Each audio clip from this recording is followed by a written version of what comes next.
Bienvenue sur Au-delà du cadre.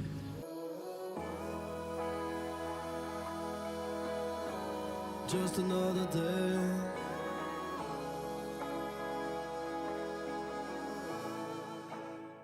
Je suis Mathilde, la fondatrice de ce projet et ça fait plus de 13 ans que je fais de la photo. En 13 ans, j'ai appris pas mal de choses, beaucoup de moi-même, pas mal en club photo et également pendant mes études et aussi à travers différentes expériences professionnelles. J'ai été photographe salarié en CDI, en CDD, dans plusieurs types de métiers. J'ai travaillé à Disney, j'ai travaillé en tant que photographe en maternité, j'ai travaillé en tant que photographe scolaire. Enfin bref, j'ai eu plein de casquettes, en plus de celle de juste photographe indépendant, qui est la case la plus commune, j'ai envie de dire. Et du coup, en tant que photographe indépendante, je fais des mariages, des événements, des portraits, donc vraiment tout ce qui touche à la vie d'une famille, je dirais. C'est comme ça que j'aime bien résumer les choses. Du coup, vous vous doutez bien que depuis 13 ans, j'ai appris pas mal de choses, que ce soit directement sur la photo, que ce soit sur le business, les réseaux sociaux, ou que ce soit même sur la nature. J'ai vraiment appris pas mal de choses et pour moi le savoir c'est également le partage, donc j'ai décidé de créer Au-delà du cadre. À la base, ce projet il partait d'un constat hyper simple, beaucoup de photographes cherchent des spots constamment et également quelques personnes m'envoyaient des messages pour savoir où se trouvait tel ou tel lieu. Et c'est vrai que en photo, je trouve qu'il y a ce truc très gatekeeping. Beaucoup de photographes te répondront pas ou te diront non, j'ai pas envie de partager mes spots et leur raison, je sais pas que c'est de la merde, mais je trouve un peu que c'est exagéré. La plupart du temps, c'est soit parce qu'ils ont peur que des gens mal intentionnés viennent abîmer le spot. En soi, celui-là, il est assez compréhensible, mais bon, les gens n'ont pas besoin que ce soit toi qui le partage déjà pour le trouver, mais en plus pour aller le dégrader. Voilà, c'est pas forcément les gens qui vont te demander qui vont aller le dégrader par derrière. Déjà, première chose. Ensuite, tous les autres arguments, c'est un peu n'importe quoi selon moi.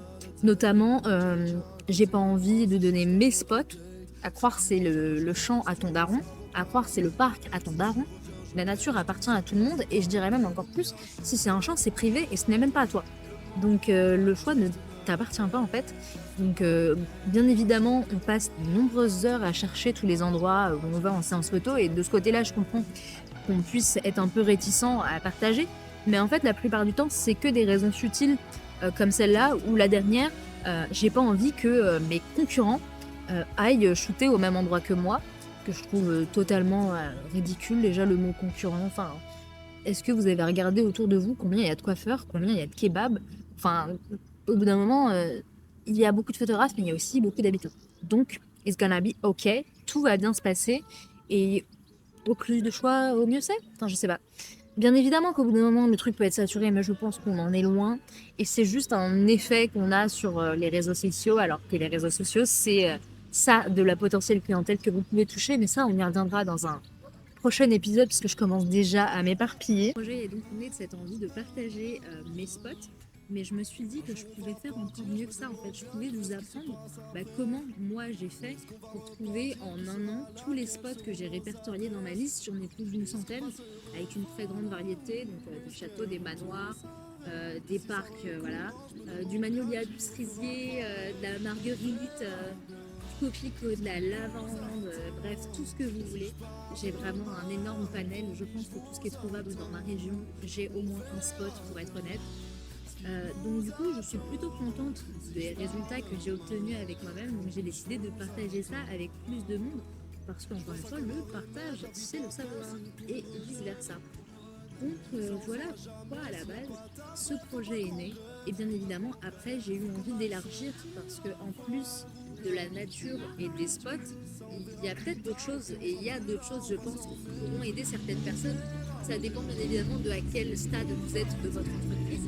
Mais je pense à des choses comme organisation, comment je me structure, comment d'autres se structurent, des applications hyper importantes pour nous en tant que photographe, comme pour la trajectoire du soleil, pour la météo. Enfin bref, il y a plein de sujets que j'avais en tête à aborder, donc j'ai eu envie de créer Au-delà du cadre. Le projet va s'organiser autour de 4 axes: anticipation et repérage, prise de vue et lumière, retouche et workflow, organisation et évolution. Anticipation repérage, je vais vous apprendre ma méthode pour trouver des lieux pour vos séances photos.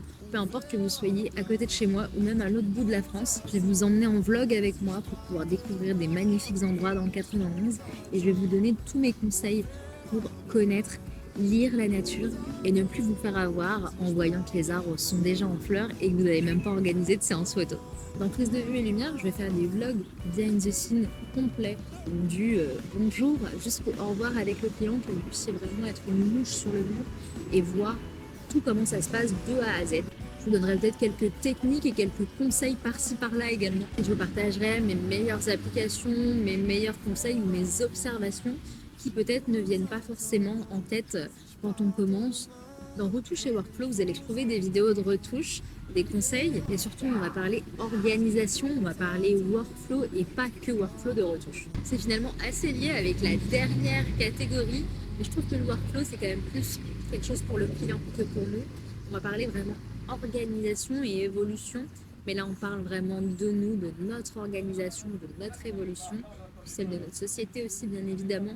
Mais on ne va pas parler des mails à envoyer aux clients avant la séance photo, etc. Ça, on fera dans le module d'avant. Je vous partagerai mes tips, ceux que j'ai entendus ailleurs aussi, bien évidemment. Comme dans toutes les autres catégories, j'ai pas forcément tout sorti de ma tête. Je regarde beaucoup de contenu. Vous allez voir ma façon de travailler, ce qui marche pas. Et j'espère aussi que certains membres nous partageront leur façon de travailler pour qu'on puisse tous évoluer ensemble. Chaque mois, il y aura plein de formats différents pour aborder plein de thèmes différents, mais il y aura aussi des formats récurrents, comme les vlogs repérage ou le dossier mensuel du cercle. Deux types de membres auront un accès privilégié avec un groupe mensuel où on va aborder un thème très précis. Et le premier thème, ce sera sur les sites web, parce qu'en plus de la photo, j'ai consommé aussi beaucoup de contenu d'experts, je tiens à le dire, notamment un premier créateur dont je vais parler pour cette première édition du cercle. Vous pouvez avoir accès à cet article ou newsletter mensuel en vous abonnant à ce Patreon au format du coup fondateur ou au format cercle. Sur ce Discord, on va pouvoir discuter ensemble et partager vraiment plein de choses. J'ai créé plein de canaux, notamment un salon pour pouvoir faire des sessions de travail communes si on a vraiment envie de se focus et qu'on a envie d'atteindre un objectif. Je trouve ça mieux, surtout quand on est indépendant. Des fois, quand on est à la maison, je trouve que c'est un petit peu difficile de se motiver et surtout à faire les tâches aussi vite qu'au travail. Je sais pas si vous avez déjà remarqué ça, moi, c'est mon cas en tout cas. Je trouve que je suis plus longue à faire des tâches à la maison que quand j'avais un emploi salarié, même qui n'avait rien à voir avec la photographie. Alors toi aussi, rejoins Au-delà du cadre et devenons collègues plutôt que concurrents.